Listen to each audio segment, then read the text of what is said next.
మీరు అనుకున్న దానిలో విజయం సాధించాలి అంటే ఎలాంటి జాగ్రత్తలు తీసుకోవాలి అనేది ఇప్పుడు మనం తెలుసుకుందాం. ఈ బ్రహ్మముహూర్తంలో ఎవరైతే నిద్రలేస్తున్నారో వారు రాత్రి సమయంలో త్వరగా నిద్రపోవాలి. అంటే కనీసం 10 గంటలకు అయినా నిద్ర పోవడానికి ప్రయత్నించాలి.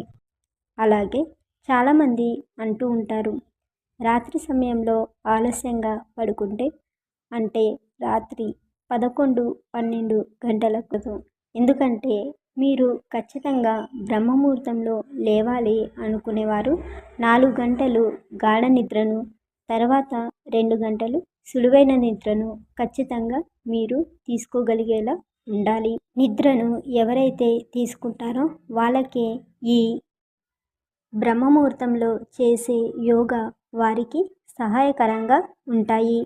వారు అనుకున్నట్లుగా వారి లక్ష్యం వైపుగా తమ శక్తిని పెట్టగలుగుతారు. ఇంకా పూర్తి సమాచారం ఈ కిందున్న లింకులో ఇవ్వబడినవి క్లిక్ చేసి చూడండి.